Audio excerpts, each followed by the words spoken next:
Are we rolling? Hi virags members, it's Paul here. So it's COVID-19, and what that means is that no one has been around to see my garden all spring. I've had a few stop-ins, but there was really a lot of people and garden tours and people coming from Vancouver and people coming from Up Island that were going to come and see the garden. And just as I was getting it into perfect shape, COVID hit, and it was all over and done with before it even got started. So everyone's been talking about how we're gonna keep things going using the internet and doing things online now. And I'm personally slow to move on that, which is why, even though COVID is getting close to an end, here I am making my garden tour video. But what I want to do is set an example for anyone out there that feels that they have their garden to show, and get out there with their phone like I'm doing right now and just show us a few of your favorite things in the garden, maybe just one or two plants or a section of the garden, and maybe just 5, 10, 15 minutes, and we'll figure out a way to get it up on the website, and then the whole club can see your gardens in spring even though it's COVID. So I'm just going to walk around the garden here and see how far I get. And I'm just going to see what I end up seeing. So hopefully I can switch my screen here so that we don't see me, so that we see the garden instead.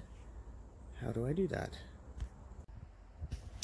Okay, starting out, the first thing I come across here is my little patch of Ramonda myconii. This is a classic alpine that I got from Joe Harvey, and it loves it here in the tufa bed. It's from the Mediterranean areas, and it's a gesneriad, which means it's in the African violet family. If you look, you can see the foliage is very much like an African violet, but this is one that survives outside. And so I've got a few of them here, all thanks to Joe Harvey. Thanks, Joe. Here also in the tufa garden is Saxifraga sebenensis, which is one that I got from the Rex Murfitt collection, and it's an absolute little gorgeous little mossy saxifrage that loves the tufa. So let's see, moving along here, here's more Ramondas from Joe, and behind the Ramondas we have also from Joe Adiantum aluticum variety subpumilo or pumilum, with the most exquisite leaves you've ever seen. So this is the dwarf form of the maidenhair fern that does grow wild on Vancouver Island, and it is in fact endemic to Vancouver Island. Just a gorgeous thing. So moving along here, now we see my new tufa outcrop. This is brand new, just a month and a bit ago. Sounds like there's a scooter going by on the street. Good timing. And so there's lots of new things in here. Here's Saxifraga sebenensis again, and not much showing yet because it's all so new. Here's Valeriana supina. It's a nice dwarf valerian. Little colony of it here, but again, I just divided it and stuck it in there, so it's taking its time. Now let's head out to an older garden in the front. So this is my dry, sunny Mediterranean garden. Here, there's, I'll just name the plants as I go around. There's Aethionema grandiflorum, I believe. And moving along in behind, I'll just talk about things in bloom. Here is Saponaria ex Oliviana. Got that from Hans Romer. And then moving along here, let's go up and look at Acantholemon trojanum. You can see my bulbs are growing through it. But there's Acantholemon trojanum from Turkey. Here's the last tulip of the season to bloom, Tulipa springeri, backdropped by a dwarf catnip there. Not much happening anymore in this garden because it's more of an April garden. But here's Dianthus erinaceus, which was also grown from seed Just 2-year-old plants, but they've done very well here. And then one last plant in this bed would be Penstemon newberryi, which is a California penstemon. Beautiful, beautiful plant that's been in the garden there for quite a few years now. Moving down to another sunny front rock garden. Here we have more similar things. Here's dianthus, this is Acantholemon trojanum again. Moving along here, here's Helichrysum sesaloides. That was from June Strandberg up in Qualicum Beach. A few more Acantholemons here.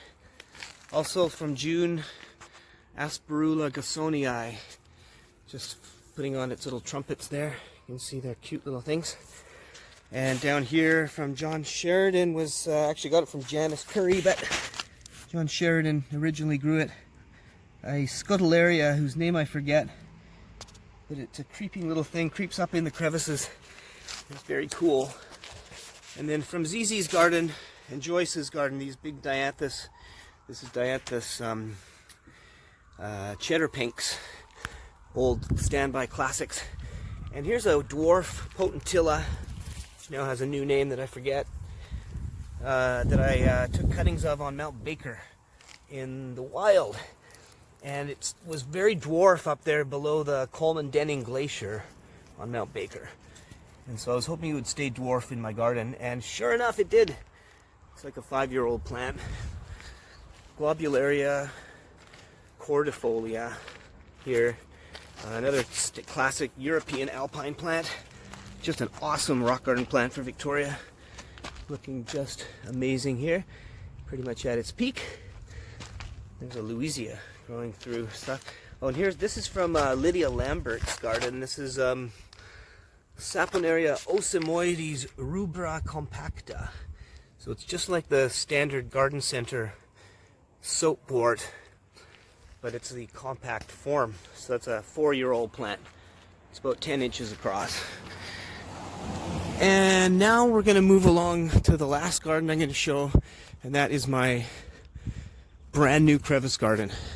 So this garden is about a year old, and starting here we have Monardella macrantha, Marion Sampson, thanks to Gord Murray, who gave that to me last year when I was visiting him looking at trilliums. And it's done beautifully here in my front dry crevice garden. Here is Eriogonum ovalifolium from Alpine Garden Club, British Columbia seed. Just starts out flowering quite creamy white and then fades to this bicolor reddish pink. It's just an incredible thing. Unfortunately, it's not blooming, but there's Convolvulus boiserii, if that's how you pronounce it, grown from seed. There's Dianthus roycei, at least that's what the seed said, and that was from Meredith Martin. And moving over here, do we have anything exciting? Yes, there is. So this is my brand new crevice garden. It's about a year old, and that's why everything in it is so small. But things have done very, very well in here. And the one thing I wanted to show you in particular was this one here.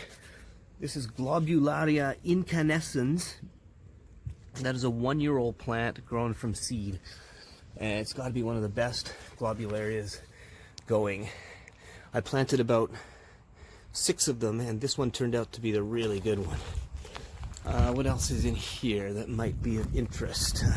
Well, here's a great little bud-forming plant called Arenaria Wallawa Mountains, and it is one of the best, tightest cushions you've ever seen. And everybody in Victoria must have this in their rock garden because it's just a real winner. This plant itself has got quite a story because nobody's actually sure where in the wild it was collected. You would assume it was collected in the Wallawa Mountains of Washington State, but apparently it's never been seen there since it was collected in the 1950s, I believe. And I got my plant from Rex Murfitt originally, who got it from Boyd Klein from Siskiyou Rare Plant Nursery in Medford, Oregon. And so somewhere along the line the label got mixed up because nobody really knows where it is. So I guess maybe this will be the last garden I show you, and that is the old crevice garden that was built by me and Zizi about 12 or 13 or 14 or 15 years ago now. And there's just a few things in here that, why don't we just do a little scan through. Lots of dianthus, of course. Picea AB's little gem. There's Euphorbia claviarioides. And lots of daphnes that, of course, have finished blooming now. Going through here, there's Globularia meridionalis, I believe, at least. That's what the name is on it. There's a nice little thing from Rex Murphy's garden, Erinus, and it's a species whose name I don't know. It's not Erinus alpinus, I don't think. Here's another Saponaria exoliviana, and there's a couple of dwarf conifers there, sempervivums, primulas, and let's finish up on this nice little Rhodohypoxis bauerii. So this has now been 9 minutes or so, 10 minutes long. So I just want to encourage everybody to get out there with their phones and make their own video of their gardens. And we're going to figure out how to make these videos available on the website. And at that, I will say I will bid you adieu, and I look forward to your videos. See you later.